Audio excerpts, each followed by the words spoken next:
আমি মাজুলীলৈ গৈ আছোঁ।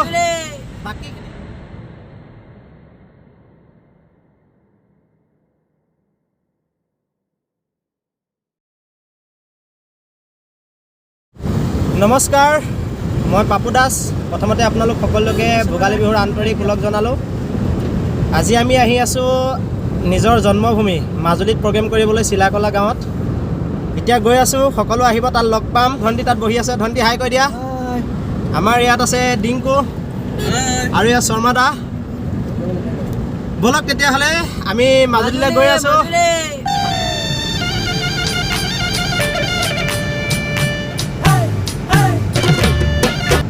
এয়া ৰ'পেক্সত আহি আছোঁ মাজুলীলৈ। সুৰজ, কেনেকুৱা লাগিছে? মজা লাগিছে, মজা লাগিছে। মানসী, আমি গৈ আছোঁ মাজুলীলৈ। আমি আহি মাজুলী খুৰাহঁতৰ ঘৰত পাইছোঁহি। ইয়াতে আমাৰ খোৱা বোৱাটো কৰি লৈছোঁ। এইকেইটা পোৱালিকেইটা হাই কৈ দিয়া। হাই। তাৰপিছত খুৰীয়ে চব বনোৱা কোনোৱা কৰিছে, খুৰীক দেখাই দিছোঁ। খুৰী, এজনী খুৰী হয় আমাৰ। পিছতে আছে আমাৰ দেউতা বছ। এইটো পাতলি আমাৰ চাই দে, এজনী পাতলি হাই বুলি কৈ দে। তাৰপিছত আমাৰ এইটো কৰণ আছে, ধণ্টি লগৰ, ঠিক আছে। আৰু আমাৰ ভিতৰত আছে পল্লৱন, সিহঁতক দেখাই আছোঁ। এজনী আমাৰ খুৰী, 2 নম্বৰজনী। খুৰী হাই কৈ দিয়ক। খুৰীয়ে পূৰা দিয়া মেলাত ব্যস্ত হৈ আছে। আমাৰ পেটুৱা এবাৰ হাই কৈ দিয়া। এইটো এটা ল'ৰা একদম বহি আছে মনে। আৰু এয়া আমাৰ গোটেই টিমৰ মানুহখিনি, এবাৰ চাই দিয়া চবেই। খানাটো কেনেকুৱা হৈছে? মজা, ঠিক আছে। এয়া আহি আমাৰ জন্মভূমি মাজুলীৰ প্ৰথমখন প্ৰগ্ৰেমৰ ষ্টেজৰ ওচৰত পাইছোঁহি। এয়া সকলো ৰাইজ ৰৈ আছে আমাক লৈ যাবৰ কাৰণে। চবেই কৈ দিয়ক।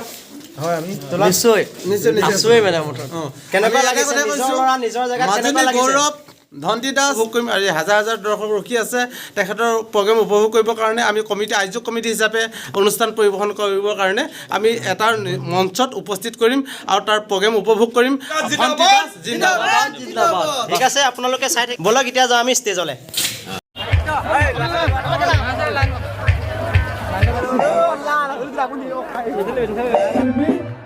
কাপোৰ এখন এখনি ফুলা কৰ্মচাৰী আমি আদৰণি জনাবৰ কাৰণে ৰাজু বৰাক আমি অনুৰোধ জনাইছোঁ।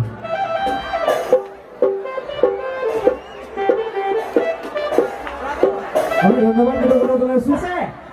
আজি প্ৰগ্ৰেম চাওঁ বুলি আহিছে, ঠাণ্ডা লাগিছে নেকি? আমনি লাগিছে চাগে, আমনি নহয় জানো? লাগিছে নেকি? মই শুনাই নাই, মাজে এলাহ কৰিছে নিচিনা লাগিছে। এলাহ লাগিছে নি? কাৰোবাৰ টোপনি ধৰিছে?